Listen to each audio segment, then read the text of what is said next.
Hello and welcome back to my channel. We are at the Carnival in Naguru and it is Crystal one-on-one time. Thank you for joining us. My guest today on the show is Leona Tura Buhenzire. Welcome to the show. Thank you for having me. It's nice to see you. Nice to see love you the too. wrap. I Thank love you. the wrap. I can't do that for I the did it in life the car. of me. When I saw how nice your hair was, I had to cover mine up. Thank you. But honestly, I have tried and I've given up. I've gotten to a point No, that I'm you like, haven't it's not for tried that me. hard. You haven't tried that hard. You literally hold the cloth in one position and then you just go round and then tuck it in. Well, it looks beautiful and you look Thank you. beautiful. Thank you. Thank you for joining me. You are You're a welcome. clinical psychologist. Yes, I am. You are very passionate about mental health awareness. I am. Thank you. And then you're also an interior designer. Yes, I am also an interior designer. Actually, you're just very creative. Let's go there. I am creative, but my calling is mental health. Okay. I'm really passionate about that. I am definitely a creative person and I was a jack of all trades in my 20s and now in my 30s I'm just more centered on mental health. Okay. When did that become clear to you? I think it became clear to me maybe 4 years ago. Okay. Yeah. 4 years ago, I just realized I'm not giving enough. People didn't even know that I'm what my profession actually is.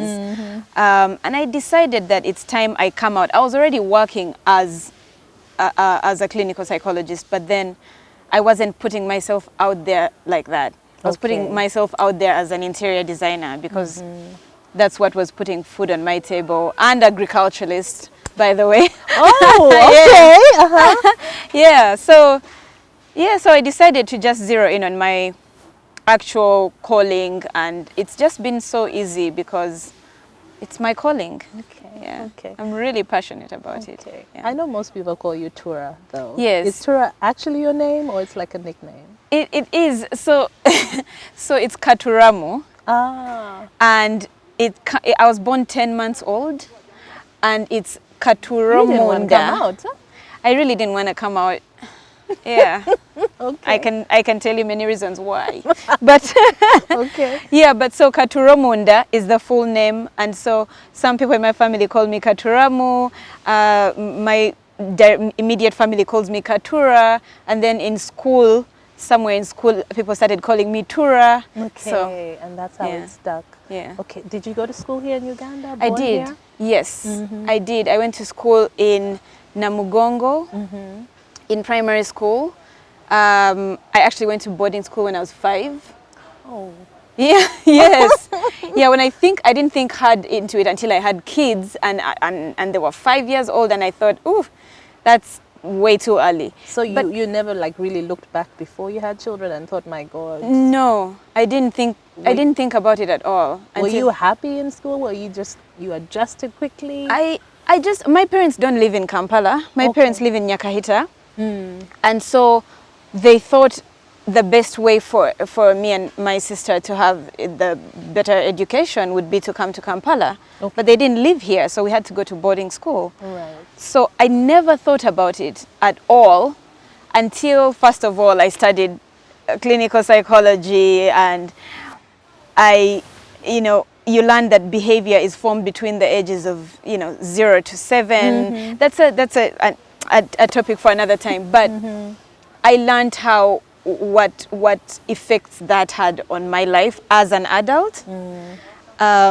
And then I also realized when I would see little girls that, oh my God, this is how old I was when I was in boarding school, when I was waking up at like 5 in the morning to go to church. So yeah, that's been interesting to discover. Having but it's okay. that flashback, looking back at it now. Huh? Yeah. But you had your sister. Is she your older, younger sister? My older sister, Okay. Bunda. Yeah. Okay. Yeah. So you were together. At least you had each other. She was a baby as well. She was just a year older than me, so 6 years old, not much of a difference. No, but at least you had her. You weren't alone. I did have her. Well, we're actually in a school called Kisubi, St. Teresa before. We went to that school, me and Bunda. And then I got very ill. Okay. I got malnourished. actually. Oh, wow. And I lost. By the way, this is a point of like my sister jokes about it all the time. So for us, it's not. But I got malnourished. I stayed in the sick bay, and they didn't call my parents for some reason.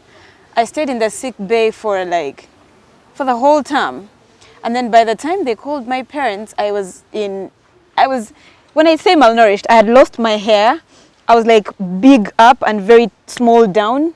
Like like I was real malnourished. Yes. I was like in and out of consciousness by that time. And they So did then not feel the need. And they didn't feel the days need they were to. hard. They were hard. They didn't couldn't- want parents to come. I couldn't actually walk from the dormitory to the class. Like the journey was way too long. Meanwhile, it was like maybe 20 meters, but the journey was way too long. So I'd have to take breaks in the middle, and I just had no energy at all until I was hospitalized. Anyway, when my parents picked me up, I was in hospital for an entire, like 4 months. Because when you're malnourished, you have to stay in the hospital for your body to be rejuvenated. Because it takes a while for you to get malnourished. So your body takes a while to come back to life. Yeah, so I was in hospital for a long time. We had to then repeat a class because I had missed half of the time. I had missed a whole term because I was in hospital. Yeah, then we changed to that, to Namugongo. Okay. Yeah. Oh my goodness, that's not Right? right. That's not right. It's not, well, parents have to do what they have to do. They did what they had to do, but I Yeah. mean, looking back now, and especially like when I look at my son who's 7, I'm Yeah. just trying to think about that, like, man, because Yeah. being in boarding school at a young age has its pros and cons. I mean, It does. It also teaches you to be very self-sufficient, very independent. So were you there the whole of your primary? I was there. I was in boarding school from 5 years until I finished university. Okay. Yeah, I was there for 7 years, and then I did high school. I went to Taiba, which Okay. was like my best time in school. Actually, Taiba was just such a good school. I made such good friends there. It was just such a great experience. Probably because I was older as well, and much more resilient than other kids. And then I went to Gayaza. Okay. Yeah, So guys, was that A-levels? A level. Yeah. Oh my, okay.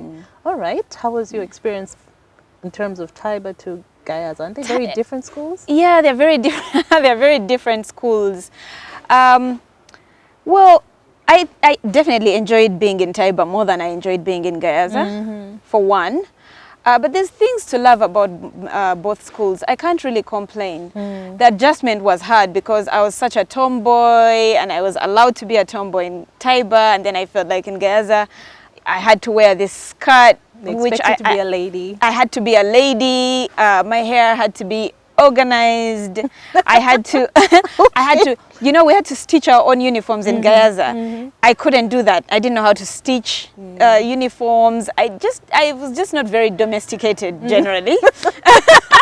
Okay. And so I really struggled with that. But, I came around. I got punished a couple of times. I was not used to that kind of routine, but it was a really good school as well. I made most of my friends today, most of my closest friends I made then. In So, Gayaza. Okay. And then after that? and then after that I went to Makerere. Okay, so did you study psychology right then? Yes, I did an undergrad in psychology. Uh-huh. And then I did a master's in clinical psychology much later. Okay, is that what Yeah. you wanted to do? It's what I wanted to do. My parents wanted me to do law, but it wasn't. I've always been a bit rebellious. Now that you ask, I didn't want to do. No. You can That see yourself wasn't. being a lawyer? I didn't see myself being a lawyer. I couldn't imagine being a lawyer. I just didn't see myself. Okay. And so I definitely wanted to do psychology. I just knew I wanted to be in a place where I can work with other people and help them in a certain way, because lawyers also work with other people and help them, but it just wasn't for me. Okay, so Yeah. you knew that's what you wanted to do. I did actually. Okay. I did. No one was saying, okay, but you can be a doctor, maybe a surgeon. No, by the time I was at university, I was very independent. I was independent-minded. I made decisions on my own. So, yeah. Also, because like you said, you'd been alone for so long. Yeah, I'd been alone for so long at that point. So it's just sitting down and saying, okay, so now this is the plan. This is what we're going to right, do. I am a very decisive person. Just show me. I don't. If we go out for dinner, I'll say, okay, I'll have a paper steak, and I'm not like flipping through. So you're not going to go through the and menu changing and say, seats. No, I'm very decisive. Okay. Yeah. All right. So was when you studied psychology, was it what you were expecting? Was it, It was harder than I was expecting. Actually, clinical psychology was much harder. Okay. Because it's clinical, that's more like the medical side of it. yes, it's more like the medical side. But the thing is, in other countries, you have to have a background of biology to do clinical psychology. Oh, okay. Okay. Actually, I saw recently in the news they removed the undergrad in psychology that I did. They completely removed that. All right. So to do the masters, you have to have a background. I could be getting it wrong, but I saw that they removed it now, the bachelors. Okay. Okay, so the bachelors, I can say that did not prepare me for the masters. So the masters was, it was hard. It was hard. Was that here? Did you do Yes. that? Okay. Yes, it was here. It was very hard. There's a lot of statistics, there's a lot of science, a lot of biology, just understanding the brain and its mechanisms and how it works. But also just so fascinating for me, and I did it when I was older, so I was just like, oh my God, like, this is how this works, this is how that works, okay, that makes sense. And then I started tying things together, like spirituality and how the brain works, and that was blowing my mind. So I really enjoyed it. Okay. So when you finished your degree, did you practice then? When I finished my undergrad? Yeah, your undergrad. No, Sorry. absolutely not. No. So after that? No, after that I was doing interior design, I was doing agriculture, I was doing so many other things. Okay, let's go back. Yeah. When did we get into interior design? From university, after university. So that's 2000 and what? That's over 10 years ago. Did you also go and take a course? Yes. Okay. Yes, I actually did do a course I did a diploma in interior design. All right. Yeah. I like school, so. Oh, you like studying? I like studying, yeah. Okay, so you would go back even now? I would. I am trying to do a PhD in neuropsychology. I just have, I wanted to do that, but then, then I had a baby and that slowed me down, but I will do it. Okay, okay. So you were doing interior design. You said that, it was putting food on the table for you at some point. Yeah. Do you remember what your first gig was? Yes, I do. I remember what my first gig was. It was, oh my God. So my first gig was this lady that had apartments in Munyonyo. Okay. And this is my first big gig. Yes. So you were doing before stuff that, like I was doing family? Family, friends, connections, small things. And then this lady approaches me and she's just like, okay, this is what I want. And then I tell her, and I was just saying this just to like test my boundaries, like how kids do that, they test boundaries. So I was just like, this stuff, like the type of stuff that you want, we might have to get from Sharjah, which is in Dubai. And she was just like, yeah, I was actually thinking about that. I was thinking maybe we should go over there. She had it in mind as well. So I was like, oh, this is actually working? Okay. So then I end up going with this lady to Dubai, to Sharjah, which is this like... It's a district, isn't it? Almost? It's a whole district of just furniture in Dubai. It's like a completely different type of Dubai. Not the Dubai that you see, that we slay in. No. It's not the oh my goodness. No, that was so much work, actually. It's like so much work. But yeah, we went, and you can imagine there was just like a world of options. A world of furniture, a world of lighting solutions, flooring solutions, ideas, fabrics, just, you know, Okay. it's just great for a creative to have that many options because we're limited for options here. Yes. So I had all these options and it just felt great to be able to really do what I wanted to do, exactly how I wanted to do it. I was very proud of that project. So that was like apartments, a block Yeah, of apartments. apartments, yes. Wow, that must have been a lot, though. Yeah. And she's going to find out today that it was my first big project. I'm sure she thought I'd been in she thought I'd been in the business for like 20 years. Nope. Well, clearly you presented yourself I that sure way. did. I sure did. Okay. Yeah. So after that, I mean, did you start on your own business, like having a design store as well, a furniture store, or was it just, you know? No, I didn't have the resources to start a furniture store. But also, I wasn't selling furniture. I was doing interior design. Okay. Okay. So, and people used to ask me that a lot. You know, like, where's your furniture shop? You know, I'm just like, no, I don't sell furniture. I do interior.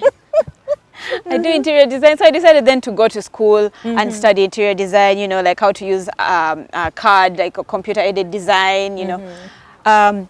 Yeah, so I learned that, and technical drawing and all of that. I got into that for a while there. But there was a lot of distractions and but I got clients. I got into the market. And so the way that it worked for me is that if you get one big client, most people that buy properties, it's like an addiction. They when they're in the middle of this one property, they start looking for a mortgage for another one. So it just keeps going and just keeps going and just keeps going. So if you do a good job for clients like that, they keep you on a retainer. That's what I was doing. Okay. And so I would work on, all I needed was 3 clients, for example, and then I would have projects for those 3 clients. That was more than enough to keep me busy. Okay. Yeah. Okay. All right. And then agriculture? Oh, so agriculture. so my parents are farmers, obviously. Okay. So my parents are farmers. My parents live on a ranch. And so I've always, this is the resource that was readily available to me. Okay. So like, for example, right now I'm growing macadamia. Okay.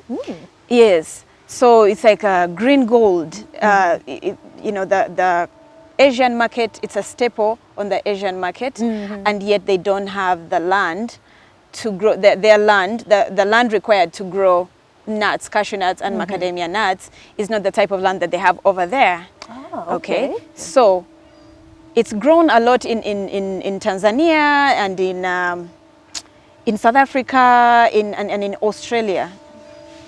So I went to the macadamia symposium, which is in China. It's a big deal, by the way. We just don't know about it. It's a big deal, you know. There's a whole village in Tanzania called Tura that I went to. And these guys, literally the government, this was like how you see Naka Periperi, like a poor place, people where there's so much poverty. And the government literally changed those people's lives by getting them to do cashew nuts. So the whole district just grows cashew nuts. And this plant, it takes 5 years to grow, but then you harvest twice a year, and then we don't even know how old. The oldest tree known is in Hawaii, and it's 105 years old, and so it produces twice a year. So it will just keep. It's a gift that keeps giving. So now these people, you know, like how fishermen are never rich because it's the fish is free and it just keeps coming. So all you have to do, is wake up and fish and pay your immediate needs. So they end up, like alcoholics or whatever. That's the people in Tura that I saw as well. These guys are just like everybody's high on the street because they just have this gift that keeps giving twice a year. So they're sorted, maintenance they don't is need so to low. do too much more. They're sorted. So all the companies now came to them because that's a big farms, right? Because it's an entire district, literally. So the processors, the Chinese and the Indians, they have their companies there. So when the season comes and the fruits fall to the ground, you don't even have to, they fall to the ground. So you come and collect and ride your bike to the processor who is maybe quarter of a mile away, and they pay you. They do the processing and the packaging. The companies came to them. So it's such a big deal. So wow. Yeah. I've learned something new today. Yeah, definitely do it. There's people here doing it. They're just not saying. They're not talking about Yeah, there's it. people with miles here of cashew nuts and macadamia. It's just like the banene of this. And they don't tell us, but you know, try it out. Okay, so if you have the because you land. had land, did your parents involve you? Like growing up, were you ever involved in Yes, agriculture? yeah. My parents are pastoralists.